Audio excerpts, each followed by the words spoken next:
and that's created in me a storyline in my own mind, hey, that no one cares, that I'm not good enough for anyone to care about. Hello, and welcome to this week's episode of the Tiff and Tony Show. Well, hello, everybody. Welcome back to another week with Tiff and Tony. Tony, welcome. How are you doing today? I am doing well, thank you. How are you? I'm okay. I'm hanging in there. Yes. There's a lot going on, I understand. Yes. Like we talked about last week, I feel your pain and I understand that that's tough. And so I am sorry that you've got a lot going on that I know about and we don't need to dive too deeply into. Thank you. I appreciate that. Well, I say we start out this week with story time. I want you to tell us a story from your childhood. My dad was a military man. In fact, he was a sergeant major in the English army. And sergeant majors are very disciplined and very, this is how we're going to do things. I am the fourth out of 5 kids. And when I was a kid growing up, I used to come home and it felt like, as I look back at it, that my dad really didn't care. He would go to work, he would come home. I would always be told to go and make him a cup of tea, make sure I closed the door, turn the lights off, cleaned up after me, did all of the discipline, right? I knew when I'd done something wrong. I very rarely knew when I'd done something right. In fact, I don't ever remember doing anything right with my dad was concerned. And there was very little communication. And so as I look at those times, I can look back and I can see where I've got in my mind a story of my dad not caring. There was no father-son bonding. There was no connection. My schoolwork was never talked about. I learned that if I didn't say anything, no one would say anything to me. And even if I was in trouble at school, no one would say anything to me other than, again, put me in more trouble. So yeah, it was just very much a feeling that dad didn't care. And that's created in me a storyline in my own mind, hey, that no one cares. That I'm not good enough for anyone to care about. And so if I keep my head down and just fly beneath the radar, all is good. So that was a long time ago because I'm old now. And unfortunately, the story that I tell myself is still that same story. And so I still am living this whole life, like feeling like I just am not good enough and that no one cares. But if I sit down and really look at that, is that true? No, probably not. Is it true that my dad didn't care? No, it's really not. If I really sit and examine it and ask that question, he had his own stuff to deal with. He grew up at the tail end of World War II. He lived in London, and the kids in London back in the day were taken out of London and shipped down to a countryside house to be looked after by a different family. And so he was one of those kids that spent most of his childhood away from his real parents. And so there's a ton of reasons why he lived his life the way he did. And that had nothing to do with me not being good enough.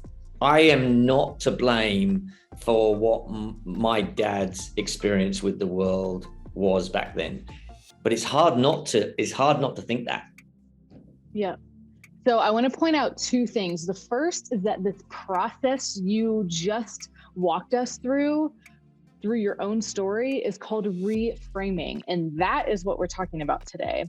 Secondly, I want to point out that while we can reframe a situation, it doesn't invalidate our feelings that we experienced during that time. So it's still okay that you felt sad or ignored or rejected, or I don't want to project, but whatever feelings you may have felt or still feel because of those experiences you had as a kid, those feelings are still valid.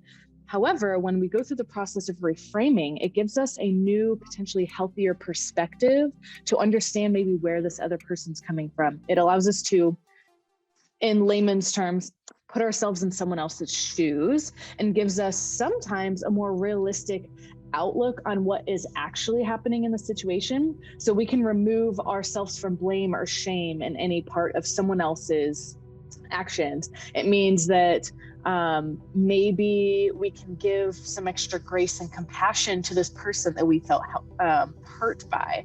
So let me share a worksheet with everyone. I'm going to share my screen real quick, and we can walk through this reframing using Tony's example, and then that's going to be our challenge for you today. There's something called CBT, which stands for cognitive behavioral therapy. It's a type of psychotherapy that really works with the mental processes and working through challenging things.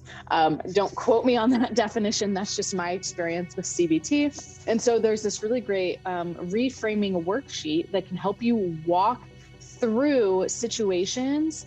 And we're going to do that right now with Tony. So Tony, walk us through this each step at a time until we get through the reframing. Yes. So the situation would have been, as a child, I felt ignored and uncared for by my dad. Yep. Exactly. So what were the things that you told yourself, or the message that you heard from your dad in those experiences? Yeah. So I'm not good enough. I'm not lovable. I don't measure up. Would have been one of those big things that I would have definitely said to myself. Okay. So what evidence, even from your story, what evidence do you have against that? What is something that you can remember that maybe your dad said or did, or an experience, a good feeling experience maybe you had with your dad that goes against those feelings, that negative self-talk? Yeah.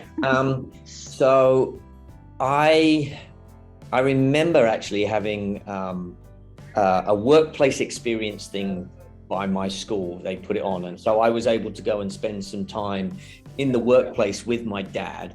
And in the workplace, when I was working alongside him, right, with him, suddenly I was engaged as a workmate almost, and he would talk to me differently. And as a kid, I never heard my dad swear or use bad language, but suddenly in this workplace, something happened and he swore, right? And he used this bad language. But it was one of those times where I was like, oh, he's normal and human. And he would talk to me and engage with me in those days, very normal and human, and give me some good work advice. It was funny how he could do it in the workplace, but couldn't do it in the home. And that is an interesting thing that you can keep processing, but that is perfect evidence against that negative self-talk.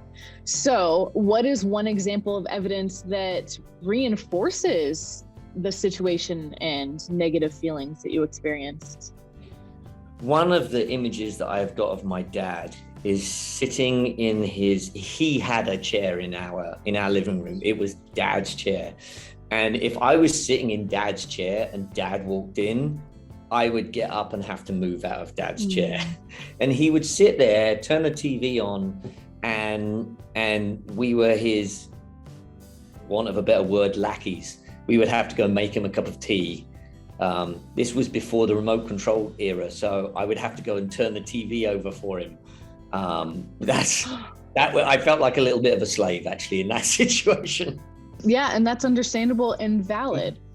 So I know you've already said some of this, but what would be kind of like a 1 or 2 sentence reframe now that we've got to the end from the original situation and that negative self-talk? It's not that my dad didn't care for me. It's that he didn't know how to show that he cared for me.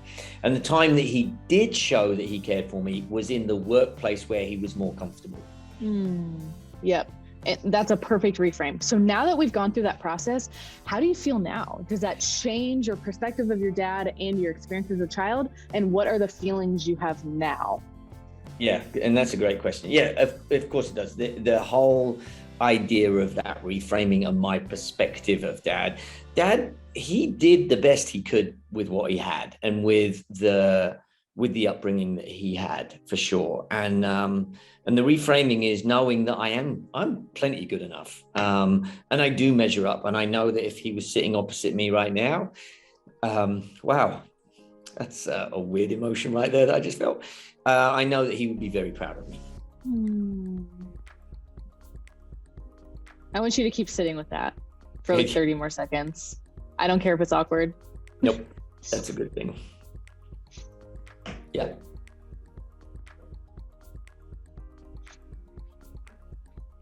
Thank you. Thank you for sharing that, Tony. And thanks for being vulnerable.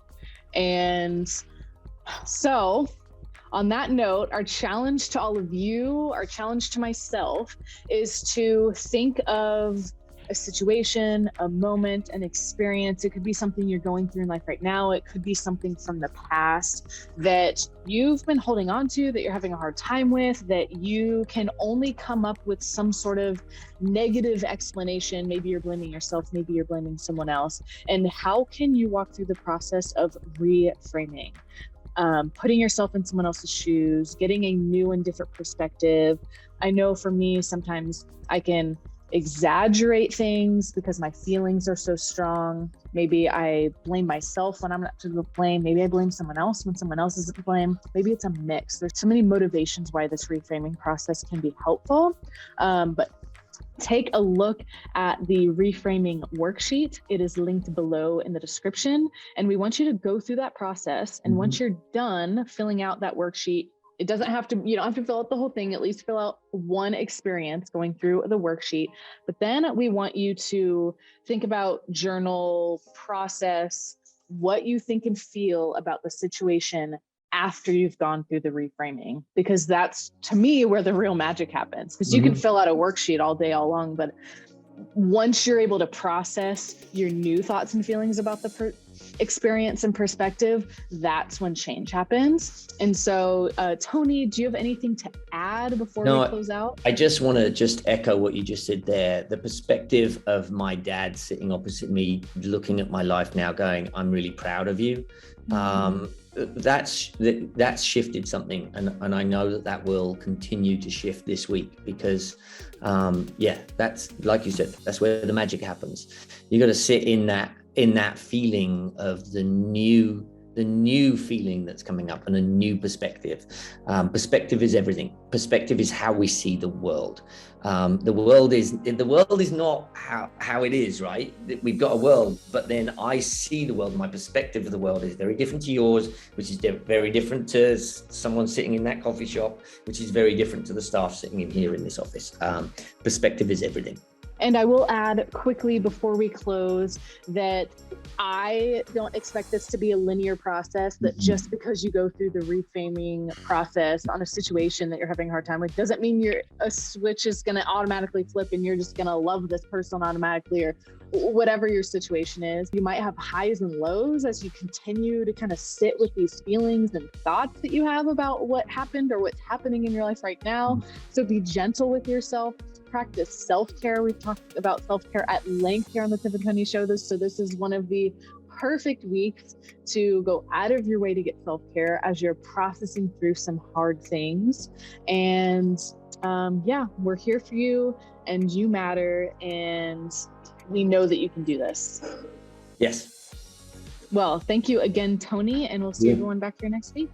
See you next week.